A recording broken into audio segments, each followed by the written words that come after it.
Hello, I'm Lorri Yasenik, and this is Ken Gardner. And we've been asked to talk a little bit about the play therapy dimensions model, and we've been also asked to just take a look at its origins and to describe a little bit about the model itself. We thought about the various ways that people have been trained in play therapy and the various models of play therapy.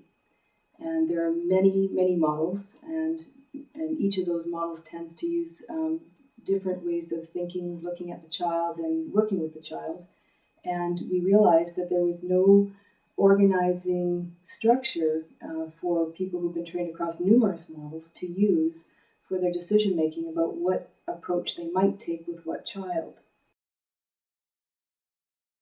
The play therapy dimensions model is not a standalone play therapy model. It's an integrative approach to decision making for play therapists. So it's designed to assist play therapists working, probably from an integrative perspective, but even within a model to look at their decision making.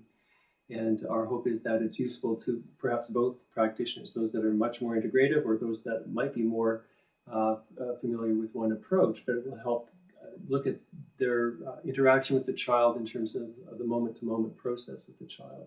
The name is pretty transparent. It's the play therapy dimension. So the model is conceptualized by having two primary dimensions, one being the directiveness dimension and another being the consciousness dimension.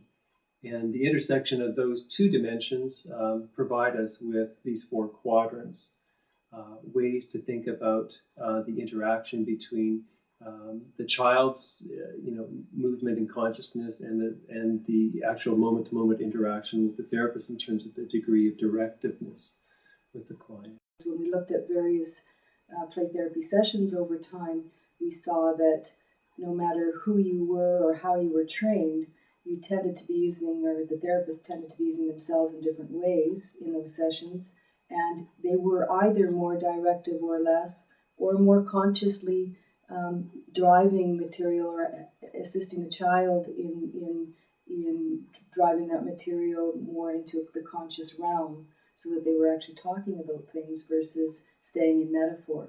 When we designed the model, we thought below the midline on the diagram in the book, you're probably really working more in the metaphor and not about the actual life events of the child in a conscious way.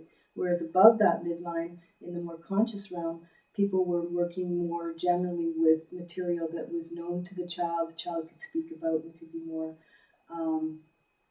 interactive with in a very direct and conscious and open way. And I think one of the things that really drives the model is an understanding of the child. So the model is not prescriptive, saying that you need to work in one quadrant or another quadrant, or one way is better than another way, meaning directive or less directive, or more conscious or less consciousness. It really is understanding the needs of the child, understanding where you're at in the therapy process, and then this evolving decision-making around that interaction. In thinking more fully about that kind of interaction, the tools that we developed helped a little bit to guide people to look at their work a bit more carefully, session by session. Yeah, so overall, it is a decision-making guide. It should help many play therapists in examining their interaction with the child, and also an understanding of the child as presented in the play space. Mm-hmm.